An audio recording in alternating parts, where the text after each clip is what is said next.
गुल्ली बुल्ली और शॉन बाबा और रॉड के साथ में बाबा के गांव में आए हैं। इस गांव का नाम शांतिपुर है और ये सभी लोग एक पेड़ के नीचे बैठकर आराम कर रहे होते हैं। बुल्ली कहता है, बाबा आपका गांव तो काफी अच्छा है, लेकिन मुझे इस ऊंट के बारे में बताइए, क्या ये ऊंट आपका है? बाबा कहते हैं, ये ऊंट हमारे गांव के प्रधान का है बुल्ली। रॉड कहता है, आपके गांव के लोग काफी अच्छे हैं बाबा, यहाँ के लोगों ने हमें बहुत सारा खाना दिया, पेट एकदम भर सा गया है। तभी इन लोगों को किसी की डरावनी चीख सुनाई देती है। गुल्ली कहता है, ये आवाज किसकी थी? हमें चलकर देखना चाहिए। और गुल्ली बुल्ली, शॉन, बाबा और रॉड उस आवाज की तरफ भागते हैं। वहां ये लोग देखते हैं कि एक मॉन्स्टर किसी को लेकर भाग रहा होता है और वहां पर एक आदमी रो रहा होता है। गुल्ली बुल्ली, शॉन, बाबा और रॉड उस आदमी के पास आते हैं और ये आदमी इस गांव का प्रधान ही है। बाबा कहते हैं, क्या हुआ? वो किसे लेकर गया आखिर? गुल्ली कहता, वो मीरा थी बाबा। ये क्या हो रहा है? मीरा को कहां ले गया कोई? वो प्रधान कहता है, मीरा मेरी बेटी है। वो मॉन्स्टर अचानक से आया और मीरा को लेकर भाग गया। ये सुनकर बाबा बहुत गुस्सा हो जाते हैं। तभी बाबा वहां पर कुछ फुटप्रिंट्स देखते हैं और बाबा समझ जाते हैं कि ये किसका काम है। बाबा कहते हैं, ये तो धूमकेतु का निशान है। धूमकेतु एक पुराना राक्षस है जो कई साल पहले बंद कर दिया गया था। अगर उसने मीरा को ले लिया है तो जरूर कुछ बुरा होने वाला है। गुल्ली कहता है, बाबा धूमकेतु को कैसे रोकेंगे हम? बाबा कहते हैं, हमें क्रिस्टल ऑफ इटर्निटी की जरूरत है। ये एक तरह का जादुई पत्थर है। ये क्रिस्टल धूमकेतु की ताकत को रोक सकता है, पर उसे पाना आसान नहीं होगा। शॉन कहता है, बाबा इस क्रिस्टल में ऐसा क्या है जो इस मॉन्स्टर को रोक सकता है?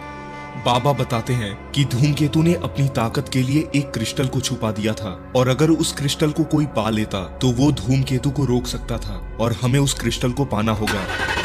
और गुल्ली बुल्ली, बाबा, शॉन और रॉड निकल जाते हैं उस क्रिस्टल को ढूंढने के लिए। इस क्रिस्टल ऑफ इटर्निटी को पाने के लिए इन लोगों को एक पुराने और खतरनाक जंगल से गुजरना होगा, जहां कई सारे मॉन्स्टर्स और मैजिकल क्रिएचर्स इनका इंतजार कर रहे हैं। बाबा कहते हैं, इस जंगल के अंदर बहुत सारे खतरे होंगे, पर अगर तुम सब मेरे साथ रहो तो हम ये रास्ता जरूर पार करेंगे। और ये सभी लोग उस जंगल के अंदर जाते हैं। इस जंगल के अंदर इन लोगों को एक अजीब सी शांति महसूस होती है, लेकिन ये शांति बस दिखावा थी। तभी इन लोगों को किसी की जोर से गुर्राने की आवाज सुनाई देती है और एक बड़ा सा रॉक मॉन्स्टर उनके सामने आ जाता है। वो मॉन्स्टर कहता है, अगर तुम मेरे जंगल में आए हो तो तुम्हें मेरा सामना करना होगा। बुल्ली कहता है, ये क्या मुसीबत आ गई बाबा? शॉन कहता है, हमने पहले भी ऐसे मॉन्स्टर्स को हरा दिया है, चलो इसको भी समझाते हैं। उस रॉक मॉन्स्टर ने इन लोगों पर एक पत्थर से हमला कर दिया और गुल्ली बुल्ली, रॉड, शॉन और बाबा पीछे जाकर गिर जाते हैं। और ये रॉक मॉन्स्टर इस बार और भी बड़ा पत्थर फेंकता है, लेकिन बाबा अपने लेजर से उस पत्थर को तोड़ देते हैं। रॉड कहता है, ये मॉन्स्टर काफी ज्यादा स्ट्रॉन्ग है, हमें इससे बहुत ध्यान से फाइट करनी पड़ेगी। बाबा कहते हैं, शॉन, रॉड, तुम दोनों अपनी जगह पर सही हो। गुल्ली बुल्ली, तुम दोनों अपने दिमाग का इस्तेमाल करो। तभी गुल्ली और बुल्ली को एक बहुत बड़ा पत्थर दिखाई देता है और ये लोग उस पत्थर की ओर भागने लगते हैं। और इधर बाबा और रॉड उस मॉन्स्टर के सामने आ चुके हैं। बाबा अपनी लेजर से उस मॉन्स्टर को मारने की कोशिश करते हैं, लेकिन बाबा का लेजर इस पर काम ही नहीं कर रहा है।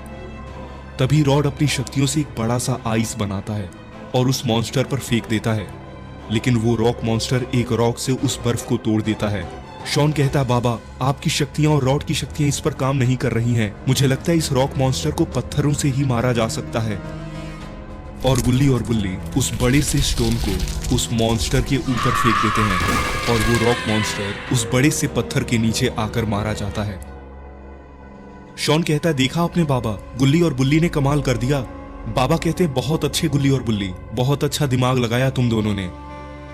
और ये लोग वहां से आगे बढ़ते हुए एक ब्रिज के पास आ जाते हैं और ये ब्रिज पत्थरों का बना हुआ है और इस ब्रिज के नीचे उबलता हुआ लावा है। और तभी उस ब्रिज के ऊपर एक अजीब सा क्रिएचर आ जाता है और इसकी आंखें लाल हैं। किसी की हिम्मत नहीं जो इस ब्रिज को पार करे, तुम लोग मेरे शिकार बनोगे। गुल्ली कहता है, हम यहाँ पर जीतने आए हैं, हारने नहीं। बाबा कहते हैं, ये काफी डेंजरस है, मुझे लगता है ये इस ब्रिज की रक्षा करता है। और वो मॉन्स्टर इनके पीछे आ जाता है और अरे इसने तो गुल्ली और बुल्ली को धक्का मार दिया।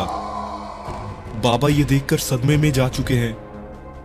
लगता है ये मॉन्स्टर इन लोगों को नहीं छोड़ेगा। तो दोस्तों क्या होने वाला है आगे की स्टोरी में? क्या ये सभी लोग इस मॉन्स्टर से बच पाएंगे और क्या ये लोग मीरा को बचा पाएंगे? ये जानने के लिए आपको देखना होगा इस कहानी का पार्ट 2 देखने के लिए इस वीडियो के नीचे पार्ट 2 कमेंट करें और वीडियो को लाइक करने के बाद चैनल को सब्सक्राइब भी कर लें और साथ ही नोटिफिकेशन बेल को भी दबा दें ताकि जैसे ही मैं इसका नेक्स्ट पार्ट अपलोड करूं तो आप उसको सबसे पहले देख सकें।